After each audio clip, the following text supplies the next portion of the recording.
Bunuh dia udah pegah. Agama kitanya hana teratur melainkan dengan teraturnya dunia. Kita yang leureun, pupun nak pegah menan. Tergantung teratur agama kitanya di atas teraturnya dunia. Bal la yahsulu illa bi khurabid dunia. Bahkan tidak hasil teraturnya agama melainkan dengan meruntuhkan dunia. Ya, yang terdebat gitu yang katanya. Panenya gara-gara teratur dunia maka teratur agama. Yang butuh ibu han teratur agama katanya melainkan dengan merobohkan dunia. Yang terdebat. Pakan terdebat menan fa innad dina wa dunya diddani. Karena sesungguhnya agama dan dunia itu adalah dua hal yang berlawanan. Yang kebiasaan tadi ngomong itu. Dunia dan agama atau dunia dan akhirat adalah dua buah hal yang berlawanan. Wal istighalu bi imarati ahadihima khurabul akhar. Dan sibuk dengan membangun salah satu keduanya adalah meruntuhkan yang lain. Menyesibuk katanya dengan tabangun dunia berarti runtuh agama katanya. Sibuk dengan tabangun agama runtuh dunia. Karena dunia dan agamanya dua hal yang berlawanan.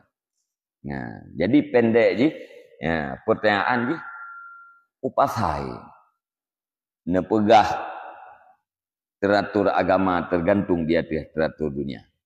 Padahal antara dunia dan agama adalah dua hal yang berlawanan. Kulna kami jawab. Hadza kalamu man la yafahamu ma nuriduhu bid dunyal ad. Ini adalah kalam orang yang tidak paham apa yang kami maksudkan dengan dunia sekarang di sini. Ya.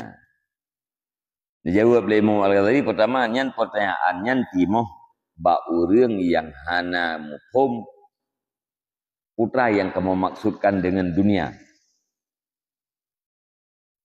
Fa innahu lafdun mustarakun. Karena sesungguhnya dunia itu kata-kata ad-dunya itu adalah lafaz yang berkongsi. Satu lafaz banyak artinya. Disilahkan leureum beut lafaz mustarak.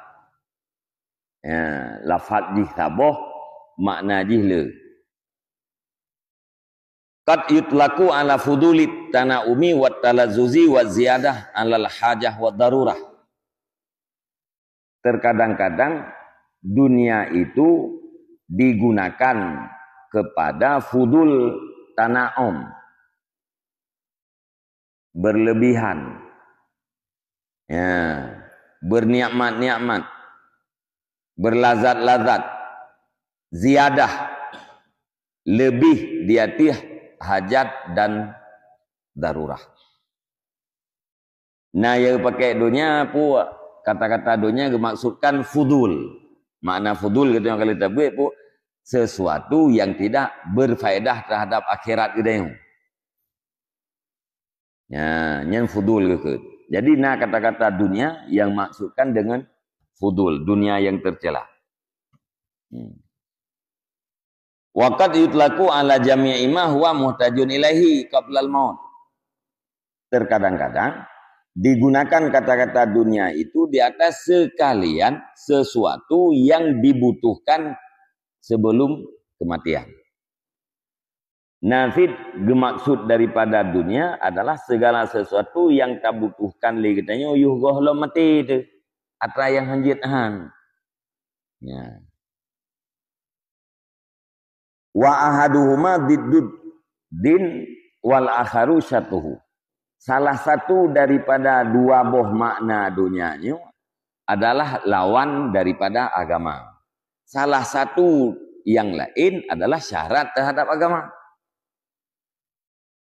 Dunia yang berlawanan dengan agama itu fudul, yang hana berfaedah terhadap akhirat kita. Dunia yang jadi syarat agama itu sesuatu yang kita butuhkan untuk sempurnanya agama. Nyan kan lawan agama tapi syarat. Ya benar.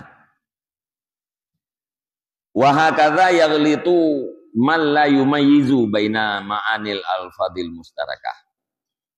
Demikianlah kesalahan orang yang tidak mampu membedakan di antara pengertian lafaz-lafaz yang berkongsi makna.